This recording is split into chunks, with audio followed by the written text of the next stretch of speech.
Matthew chapter 18, I told you this before we even began this conversation, it's important to understand that I've been in Asian churches. I grew up around churches. I just didn't really like what I saw.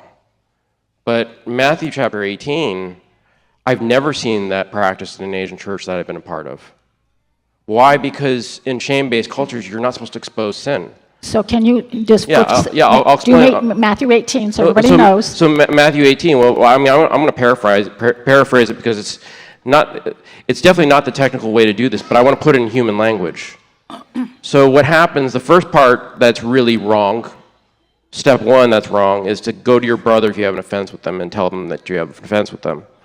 They're supposed to infer that you have an offense before you even say that you have an offense, and you're really not supposed to bring it up. So step one is even wrong. So the idea of bringing my offense to you, say, I have a problem with you, is wrong. Okay. Then step two is even more wrong, okay, is to tell other people if they don't receive you, and bring more people to help us resolve this matter. And then the last step, I mean, that is just almost suicidal to do that, is to bring it before the entire church and have everybody be aware, and then basically disfellowship with a person based around that unwillingness to deal with the offense.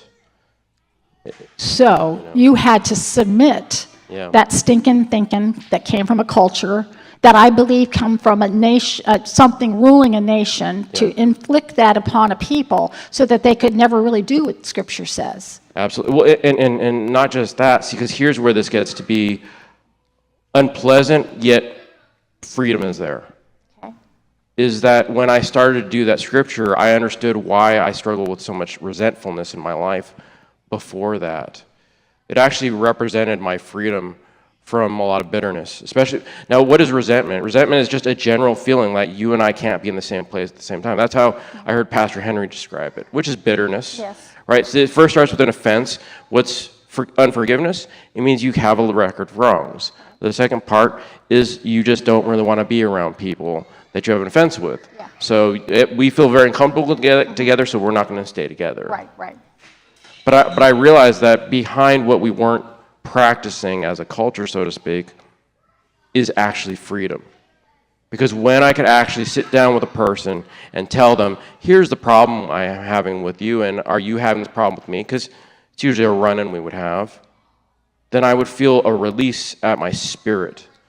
Because suddenly the initial problem that I had with the person, as well as the feeling that I needed to push away from you, was now gone because we were transparent and open about what the problem was. And the irony is it removed shame, because an offense that is not dealt with produces shame. Because both people feel bad about it. They feel diminished because it's a weakness, if you will, of relationship. Okay, so this was a cultural thing, and I think a lot of people have those cultures too. It's not just the Japanese. I think there's a lot. But also this culture can be brought into just our own families. I mean, we can just have that in our families where we just don't go to one another. It's just not done because it's not comfortable, or if we just never did it that way, or somebody might even have an anger issue. You don't want to deal with it that way. But what you just said, that actually by doing the very uncomfortable thing actually brings freedom.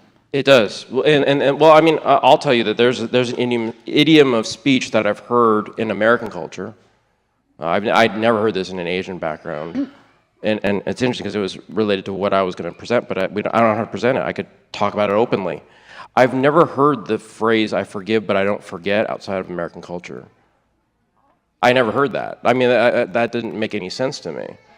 But partially it's because in my background, Japanese culture, we never even talk about forgiveness.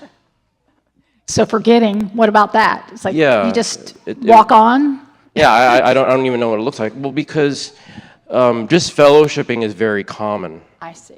As a behavior. But see, that's where Pastor Henry really messed with me, because when he started to say that really just fellowshipping with somebody is really pretty much destroying that relationship entirely. Yeah. So if I, in a passive-aggressive way, pretend like you don't exist, and that's what my disfellowship looks like, in a way, I've kind of murdered that relationship. I mean, that's a very unpleasant way of saying that, but that's really what happens. So we go to from offense to just removing people out of our life. That's what I was used to. I mean, it's really interesting to air dirty laundry like this out in public, but then my question is, if we can't do that, then we can never be free. Right. See, I'd rather that some people say, I mean, it's a damned if you do, damned if you don't sort of scenario. Because if I don't say this out loud, well then, we're still in trouble. But if I say it out loud, then I'm shameful because I said it out loud. Then there's no right scenario. If there's no way to actually come back to God and back into a relationship, we're in trouble. And this is where this is, and so the whole point about culture is that every culture has a different thing. Yeah, they do. Like even the idea of I forgive but I don't forget is a very fascinating one that I've come across where I don't understand it. Because I don't understand, because, see, here's why I don't understand it. This is just basic logic, and you have to understand I don't have baggage behind this logic, it's just basic logic. Is that if you say you forgive me, but you're not forgetting what I did to you, I'm just assuming you're going to bring it up in the future, or you're going to retaliate against me. Neither of this is a good thing. So the next time we have a fight, you're going to bring all that stuff back up to me, or you're just going to figure out a way to retaliate against me when I'm not looking, but that still sounds bitter. Yeah.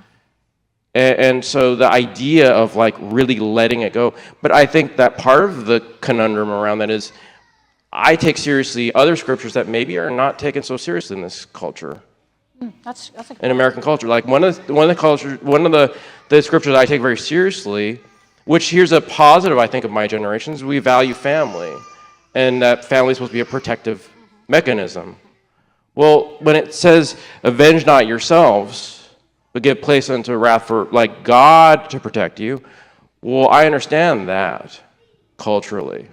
I understand that if I draw back, but I have a protection behind me, that I don't have to be my own protector.